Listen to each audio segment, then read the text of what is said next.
the Temple Mount, as they go again to the Western Wall where they have longed to be for century after century. So the Israeli Defense Forces, they capture all of Jerusalem, and once again the Jews have access to their holiest spots.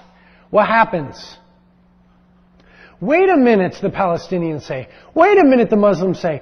This is our third holiest city. We really care about this place. Wait a minute, this is our third holiest city. You guys can't do this. We want Jerusalem. Wait a minute.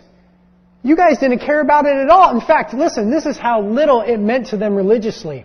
On Friday, on the radio in those days, they would broadcast the mosque services. Okay, they meet in the mosques on Fridays.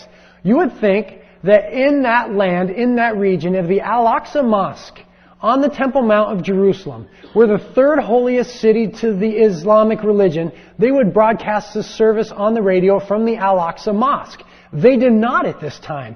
They broadcasted one from a little know-nothing, nowhere mosque 5 miles away.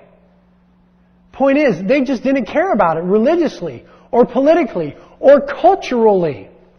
Until 1967, when the Jews took it and they said, wait a minute. We think that this is our capital. And so in 1968, they rewrote the Palestinian Liberation Organization's charter, and in there they put Jerusalem as our capital. In 1860, Mark Twain shows up, and he says, in all my travels, this is the most disgusting ghost town I have ever seen. If it was the third holiest place this whole time, why would it be so abandoned? Such a ghost town. That Abraham took Ishmael to that rock, so they built that dome, it's a lie. That Jerusalem, that the Temple Mount was Al-Aqsa, the furthest place, is a lie. That Muhammad tied up his horse at the Western Wall, it's a lie. That they're descended from the Philistines, it's an insane, absurd lie. Don't believe me. Investigate it for yourself. I'm sick of investigating. I get too upset. Now why? Why do they make up these several lies? Because listen, because Muhammad never went to Jerusalem. Because Muhammad cursed Jerusalem. How could it be their third holiest spot? Because Jerusalem is never mentioned in their holy scriptures. Because it has never ever in history been a capital for the Muslims or the Arabs. Because it has never been of cultural importance for them. Their culture emanates from Mecca. Because historically, religiously, politically, and culturally, their claims to the land are absolutely bogus, and they have none. So they have to make stuff up. But the refugees, they show pictures of the Palestinian refugee camps. Let me tell you about the refugees. In 1967, Israel conquered Jerusalem. And it's well documented. Look it up yourself. Don't trust me on anything. Look everything up yourself. Israel said to the Palestinians, stay. Stay in the land. It's fine. It's going to be Israel, but you're welcome to stay. They said, no way, we're out of here. And so 500,000 of them left. They went into refugee camps.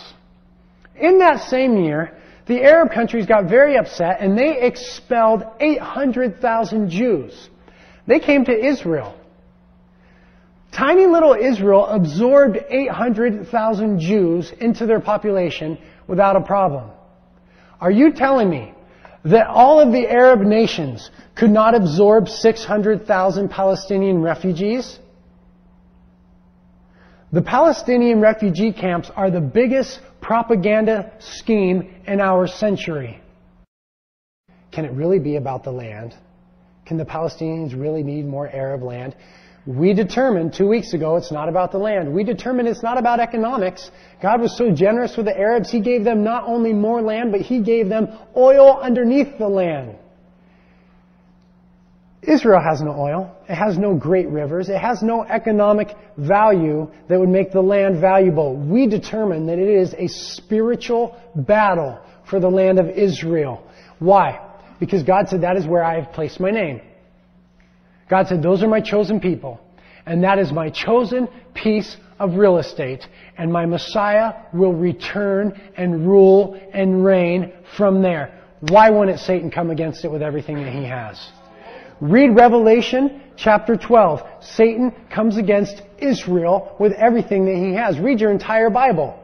All of history is Satan coming against the nation of Israel. And friends, I made a statement 2 weeks ago that I stand behind to this night. Many of you were offended.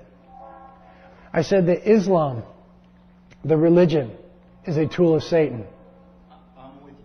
Absolutely. Islam, the religion, is a tool of Satan. You say, Britt, shh. Britt, that's not politically correct. Britt, you can't say stuff like that. You know what? I don't give a rip about what's politically correct. I care about what's true. I care about what is right. Someone needs to stand up, and it needs to be the Church of Jesus Christ, and say, this is good and this is evil. This is right and this is wrong.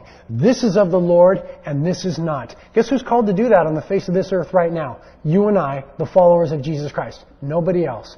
We are His ambassadors. We are His representatives. So I don't care about being politically correct. I don't care about offending people with the truth. If my personality is offensive, I regret it.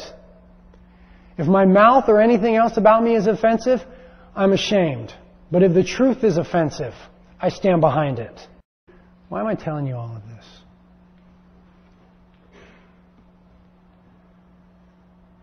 Because you need to know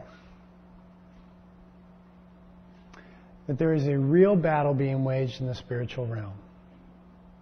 And it's not only over the nation of Israel, but as real as it is there, it is as real in our lives, whether you choose to acknowledge it or not.